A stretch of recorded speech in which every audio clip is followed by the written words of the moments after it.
Europe 1 Soir. 19h, 21h, Pierre de Villeneuve. C'est tout de suite quoi ce format spécial avec Capital. On va en parler dans un instant. Hélène Rouet est là. Bonsoir. Bonsoir Pierre. Journaliste politique au JDD. Bonsoir à Victor Hérault. Bonsoir Pierre. Journaliste politique à Valeurs Actuelles. Sachez qu'à 20h30, on reviendra sur les questions notamment internationales, mais aussi sur le drame bien sûr de l'île d'Oléron, puisque c'est la une de l'actualité. Je salue Mireille Wimberg. Bonjour Pierre. Bonsoir. Bonsoir, oui. Rédactrice en chef de Capital. Vous publiez ce numéro. Alors, il y a plusieurs choses dans Capital, comme beaucoup de choses qui nous concernent. D'abord, la dette publique, à qui la faute, comment s'en sortir. Ça, c'est passionnant et à lire, bien sûr, avec une bombe à retardement en forme de billet de banque. C'est très, très drôle.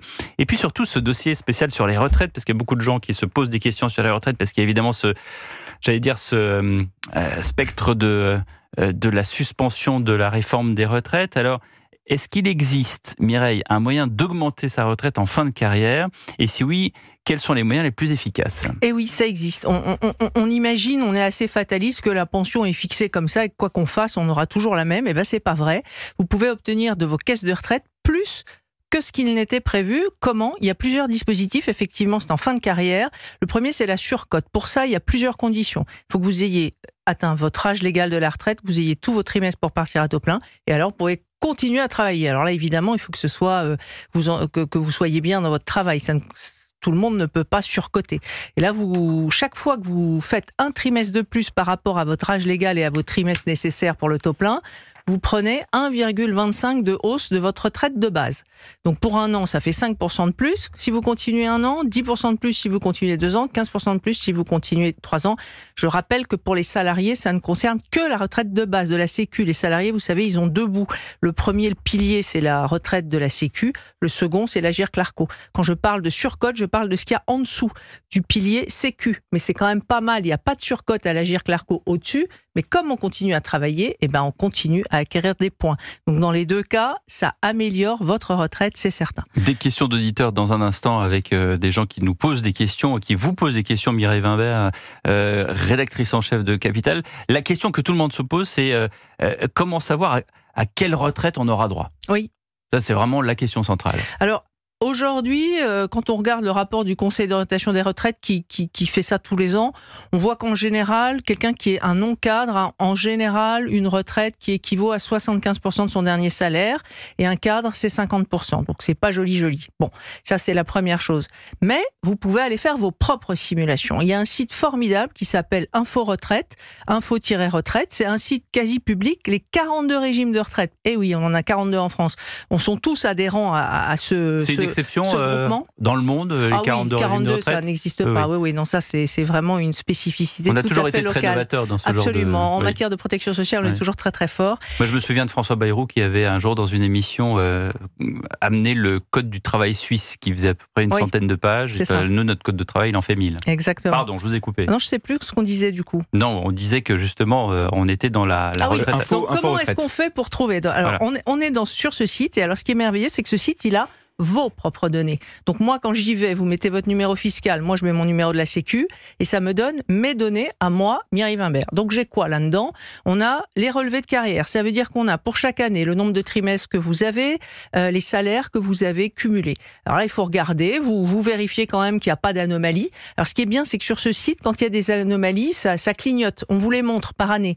Si moi j'ai que 2 trimestres une année, il va être rouge. Cette année-là va être rouge et je vais voir qu'il y a un problème. Donc on peut très vite aller solutionner ce qui ne va pas. Les salaires, c'est plus compliqué, il faut réunir les fiches de paye, mais à l'œil nu, si vous avez travaillé 3 ans chez le même employeur avec globalement le même salaire et qu'il y a une année où tout à coup ça baisse, c'est pas normal. Donc là aussi, vous pouvez faire ça. Et surtout, sur ce site, donc il a vos propres données. Avec vos propres données, il fait vos simulations, ce site. Alors, donc évidemment, plus vous avancez en âge, plus la simulation va être... Il faut aller sur le site pour bien regarder. Ah oui, absolument. Vous allez sur ce site, ouais. Vous avez 2 jeunes gens en studio, oui. Très très jeunes, encore très très loin de la retraite. Hélène Rouet du JDD et Victor Hérault de Valeurs Actuelles. Est-ce que vous pensez à vos retraites, jeunes gens, déjà ? Est-ce que vous vous posez des questions ? Oui, tout à fait. Non pas que j'ai hâte de toucher la retraite, non, parce que j'aime beaucoup mon travail, mais j'y pense dans le sens où je considère que le système par répartition est très très très très fragile, qu'il est possible que ma génération ne soit pas, rémunérée en termes de retraite par les générations qui suivra derrière, et qu'il est possible que ma génération paye excessivement les retraites actuelles sans pouvoir bénéficier des retraites ensuite. Et en cela, j'ai une question. Est-ce que pour les retraités actuels, vous leur préconisez, étant donné que la crise augmente, que la dette augmente également, vous leur préconisez de préparer justement une augmentation individuelle des retraites parce qu'il est possible que les pensions soient gelées ou désindexées ou réduites à l'avenir? Là, manifestement, le Premier ministre a dit qu'on faisait rien cette année, on ne gelait pas. Donc, a priori, les retraités auront bien leur revalorisation. Ça, pas de souci cette année. Donc, les jeunes, les actifs vont payer. Ça, c'est sûr. Donc, après, qu'est-ce qu'il faut faire? Bah oui, il faut préparer sa retraite individuellement. Le taux de remplacement que je vous donnais tout à l'heure, ce que touche un cadre, ce que touche un non-cadre par rapport à sa retraite, donc 75% pour un non-cadre, 50% pour un cadre, ce taux, il est amené à baisser doucement, évidemment, puisque c'est notre problème démographique. C'est un peu ça le problème. On a de moins en moins d'actifs pour payer les retraites des gens qui sont à la retraite, justement. Donc, effectivement, ça finit par coincer.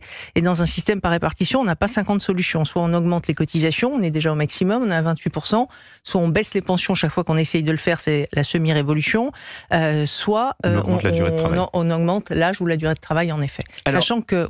J'ai une question d'auditeur, Adrien, 34 ans, originaire de Montpellier, qui a donc soumis sa question à Europe 1. Comment fonctionne la suspension de la réforme des retraites? J'ai fait de longues études. Est-ce que tout le monde va pouvoir partir en retraite à 62 ans et 9 mois au lieu de 64 ans? Ça rejoint un peu ce que vous disiez. Là, c'est vrai qu'on a eu des grandes espérances et hélas, c'est pas du tout ce qui se profile. Tout le monde est persuadé qu'on va partir à la retraite à 62 ans et 9 mois. Eh bien non, je suis navré. Qu'a dit le Premier ministre? Il a dit, on suspend jusqu'en 2028, donc on s'arrête là où on en est aujourd'hui. La réforme Borne, celle d'avant, qui était si honnie, qui a fait passer l'âge de la retraite de 62 à 64, a fait passer cet âge de 62 à 64 à raison de 3 mois par année. Donc où on en est aujourd'hui? Ceux qui partent à la retraite aujourd'hui, figurez-vous, fin 2025, on est, comme par miracle, à 62 ans et 9 mois.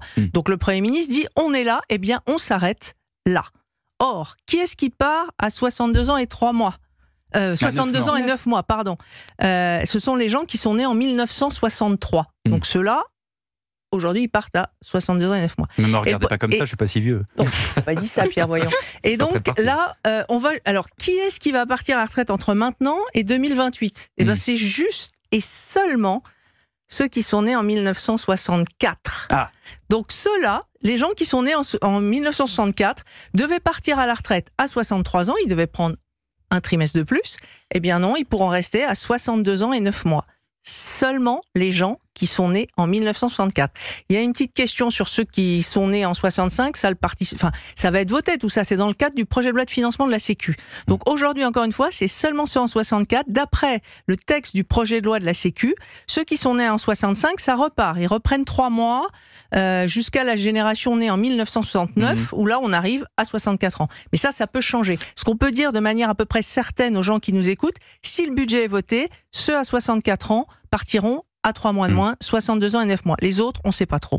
Notre auditeur qui vous posait la question avait 34 ans. 34 ans. Donc il a à peu près 30 ans devant lui avant d'arriver à la retraite. Donc là, je lui conseille de ne pas trop s'accrocher à cette réforme des retraites. Après, à mon avis, qu'est-ce que vous avez un boulot que vous adorez. Il y a plein de gens qui font des boulots par défaut parce qu'il faut nourrir une famille, etc. Non, ce que je voulais dire, c'est que, à mon avis, il y aura une vingtaine de réformes des retraites avant que lui n'arrive à environ 65 ans. On passera peut-être à la retraite à points, la retraite par capitalisation. Il se passera plein de choses d'ici là. En 30 ans, en effet, il peut se passer des choses, oui. Et est-ce que le discours selon lequel, je ne vais pas vous le cacher, selon lequel les retraites représentant un quart, voire 30% de la dépense publique, serait la variable d'ajustement, les retraites seraient la variable d'ajustement du budget, qui est difficilement entendable pour les retraités qui se disent tout de suite, j'ai pas envie qu'on m'enlève ou qu'on réduise ma retraite. Est-ce que c'est néanmoins mathématiquement, économiquement, un discours sérieux ? C'est 25% de la dépense de l'État. Donc c'est le plus gros poste de dépenses de l'État. Donc si on veut réduire les dépenses, malheureusement, et donc les dépenses de l'État, c'est 900 milliards chaque année et 500 milliards, c'est les retraites. Les retraites, on a versé 409 milliards en 2024. Ouais, c'est à peu près ça.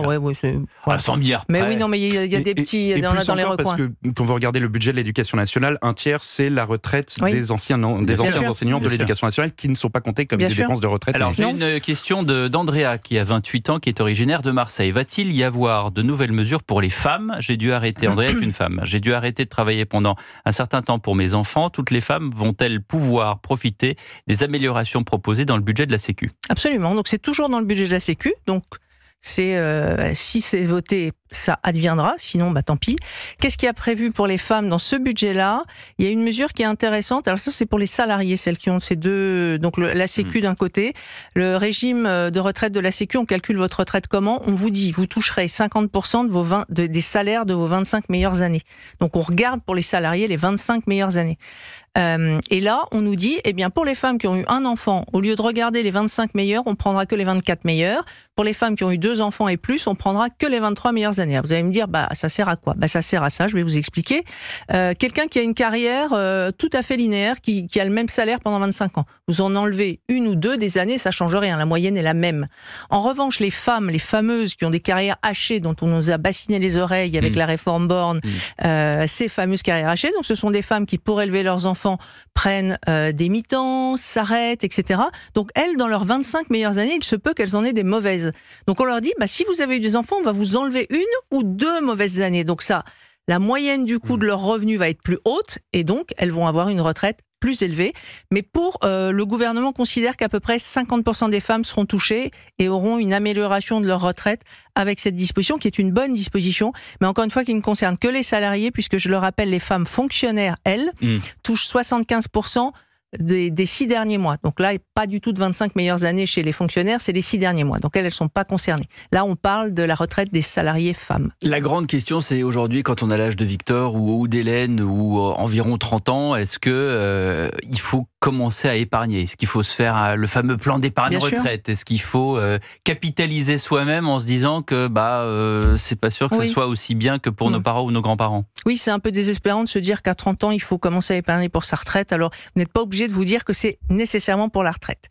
Vous commencez par acheter votre résidence principale, c'est le meilleur placement pour la retraite. Et ça, c'est plutôt positif. De ne pas avoir de loyer quand on est retraité. De ne pas avoir de loyer quand on est retraité, ça c'est chouette. Donc ça, c'est la première chose. Et puis après, je vous invite, dès le plus jeune âge, à ouvrir un contrat d'assurance vie, même si vous mettez que 50 € dessus, on s'en fiche. L'essentiel, ce qui compte dans un contrat d'assurance vie, c'est la date à laquelle on l'ouvre. Même si vous mettez 10 € dessus, vous l'ouvrez maintenant, dans 8 ans, tous vos gains, même des sommes que vous aurez mises entre-temps, même si vous mettez 300 000 € dans 8 ans, les gains que vous retirez de ces 300 000 € seront pas taxés du tout. Donc ça, c'est bien. C'est une mesure fiscale. Vous l'ouvrez maintenant, vous mettez de l'argent dessus. Jusqu'au jour où ils décideront de la taxer, hein. Là, pour le moment, ça va. Mais ils ont essayé, vous avez bien vu. Ils ont essayé, c'est vrai que c'est un peu la foire à la saucisse à l'Assemblée nationale. Donc effectivement.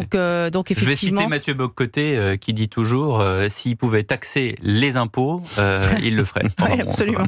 Oui. Mais c'est vrai que donc il faut mettre. Là, vous avez. Alors, c'est que les plans d'épargne retraite ou est-ce qu'on peut faire ce qu'on veut? Vous faites un petit peu d'assurance vie, vous l'ouvrez, avec pas beaucoup de sous dessus. Si vous êtes imposable dans une tranche un peu sérieuse. Donc, si vous êtes dans la tranche la plus basse à 11%, le PER, ça sert à rien. Pourquoi? Parce qu'il vous donne un avantage fiscal. Donc, si vous êtes peu taxé, ça sert à rien. En revanche, si vous êtes dans une tranche à 30%, même si vous êtes jeune, il y a des gens qui payent 30% d'impôts quand ils sont jeunes, eh bien là, vous pouvez faire du PER parce que tous vos versements, vous pourrez les déduire de votre revenu imposable. Donc, si vous mettez 100, que vous êtes dans la tranche à 30 pour les gens qui payent des impôts à partir de la tranche à 30. Avant, il vaut mieux faire de l'assurance vie. Pourquoi? Parce que l'assurance vie est plus souple. Vous pouvez retirer l'argent quand vous en avez besoin. Le PER, hélas, quand vous ouvrez un PER, vous pouvez pas retirer l'argent quand vous voulez. Vous pouvez le retirer pour acheter votre résidence principale et pour les cas difficiles de la vie, décès du conjoint, fin d'indemnité chômage, etc. Mais sinon, c'est bloqué jusqu'à l'âge de la retraite, le PER. Donc, on y met vraiment de l'argent dont on n'a pas besoin. Et que pouvez-vous nous dire sur le plan d'épargne en action? Le PEA, c'est drôlement bien. C'est un placement par ailleurs. Le PEA, il est formidable pour les gens qui acceptent d'investir en actions, justement. Parce que comme son nom l'indique, il est investi en actions, celui-là. Et exclusivement en actions européennes. Donc là, vous pouvez tout perdre. Celui-là, il est formidable parce que quand vous êtes jeune, vous avez un temps devant vous qui est important. Et les actions, le meilleur, avoir du temps quand on investit en actions, c'est formidable. Les actions sur 30 ans, ces 30 dernières années, ça a fait 9% de rendement par an. Ouais. Et sur 40 ans, 12% par an. Donc quand on est jeune, on met un PEA, effectivement, c'est des actions, on peut perdre de l'argent, mais Il y a un super dispositif fiscal par ailleurs. Au bout de 5 ans, vos gains sont totalement exonérés d'impôt sur le revenu aussi. Donc c'est vraiment un chouette dispositif pour ceux qui aiment le risque. Merci beaucoup Mireille Wimbert d'être passée par Europe 1. Comme toujours, c'est très clair ce que vous nous expliquez. Capital est à lire, bien sûr. À qui la faute, comment s'en sortir? On parle de la dette publique, c'est la une de Capital. Dans un instant, les affaires internationales avec Victor Hérault, avec Hélène Rouet du JDD, avec Senia Fedorova qui nous rejoint. Je vous signale aussi que Christine Kelly vous donne rendez-vous de 11h30 à 13h pour débattre en direct, ses chroniqueurs, ses invités sur tous les sujets d'actualité. Christine Kelly et vous, c'est de 11h30 à 13h du lundi au jeudi sur Europe 1, la radio libre. À tout de suite sur Europe 1.